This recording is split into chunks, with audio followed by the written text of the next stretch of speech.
Ahoy mates, Volko here. Captain Dan has asked me back to spin a yarn for you about my design Hunt for Blackbeard, currently on GMT Games P500. I'm a wargamer, and I suspect many of you are too, and are probably asking yourselves, why would I be interested in a game about pirates? Everything is better with pirates, but where's the war in this game? In fact, Blackbeard met his demise in a naval battle, the Battle of Ocracoke, in November 1718. And this game, Hunt for Blackbeard, is about how that battle came about.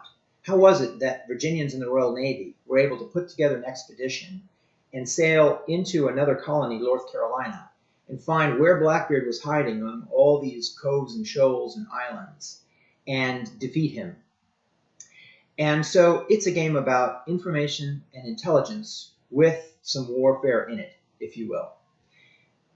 We can think of intelligence as an essential part of warfare. We know that intelligence is very important to the outcome of military engagements, but in war games, it's a bit like logistics.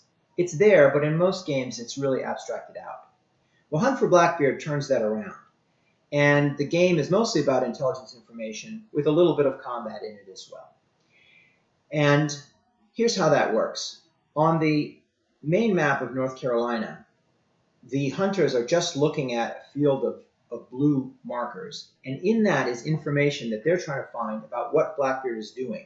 Blackbeard is carrying out his business on his map over here behind a screen, and the hunters need to try to figure out where he is and how to equip their ships before they're able to send him down. Blackbeard, we would say, has the information advantage here. Both sides want to know where he is. He already knows where he is, and so it's the hunters who have to erode that information advantage by finding out more about Blackbeard.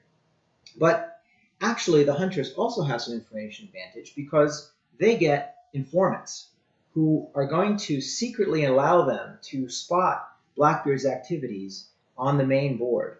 And so if you're Blackbeard, you're trying to live your pirate's life and commit acts of piracy to achieve your mission for the game.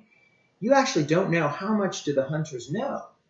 And how well equipped are they? Because they're putting cannon on their little civilian sloops and buying highfalutin ammo like chain shot, but all that's happening behind their screen. So who really does have the information advantage here?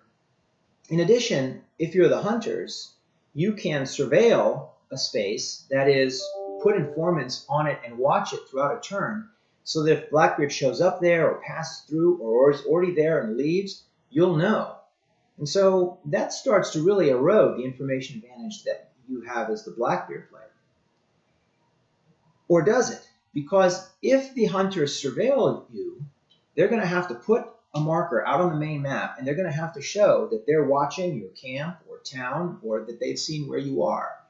And now you know as Blackbeard that your hunter opponent is interested in that space and knows whatever's happening there. And so now the hunters have given up a little bit of their information advantage by surveilling you. Or have they? Because why are they surveilling you? Is it because they want to jump on you if you're there? Or is it because they're trying to flush you out or deter you from going there because they have figured out that that's where you need to go to fulfill your mission? Well, you won't know until the end. But the good news is the end comes in 30 to 45 minutes. You can play all of this information cat and mouse back and forth and still have plenty of time in the same evening to play, say, one turn of Case Blue. Who can argue with that?